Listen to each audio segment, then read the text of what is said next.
I'm Eve Chase, and I am the author of Black Rabbit Hall here.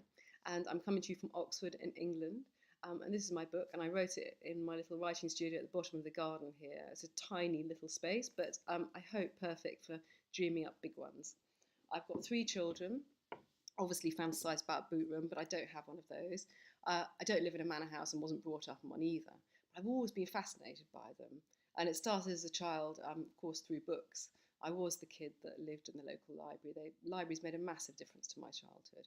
And I would read my way through the shelves, always drawn to these stories of the big house, the Jane Eyre, Rebecca, Agatha Christie's amazing sort of stately home whodunits.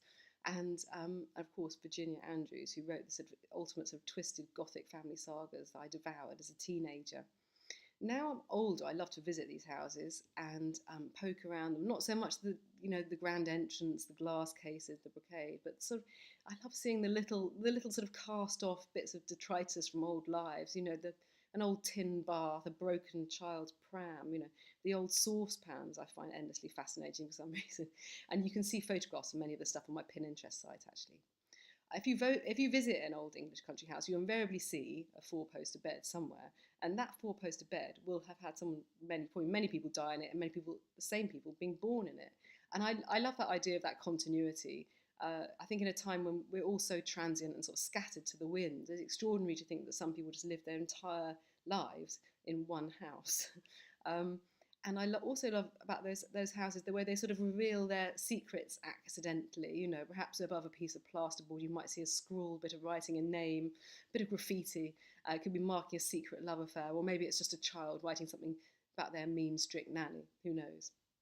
A lot of the houses, of course, like Black Rabbit Hall, are sort of falling down, if not all of them, or in part, because they're so expensive to maintain. And actually, this country, we lost so many beautiful stately homes over the decades because people worked out it was actually cheaper to bulldoze them and to keep paying the heating and everything else. Especially after the World Wars, there was many lost to the bulldozer. And if they were lucky, they maybe went to the National Trust or got reinvented as hotels. And today, as in Black Rabbit Hall, it's meant that the English courts are still full of inheritance tussles, um, people, squabbling over the right to pay for that broken roof.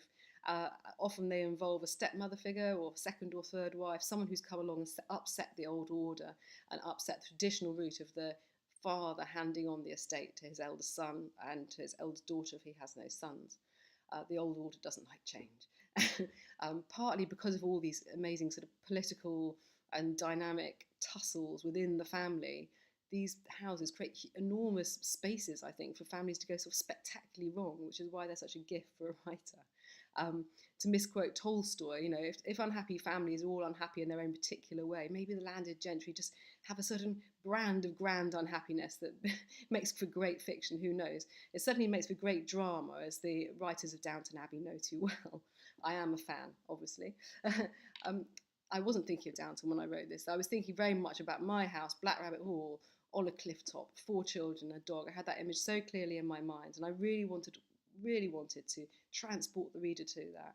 So that by the end of the novel, they would know every single secret staircase, the pantry, the wardrobe with the huge poor feet, where all the trysts and forbidden lust and love and tragedy would take place.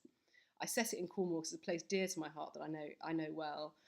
Wild beaches, as perilous cliff paths. It's so romantic, and like the novel itself, also a world unto itself. And it's very much a world I hope that is inviting you in. Thank you so much for listening. Enjoy the book.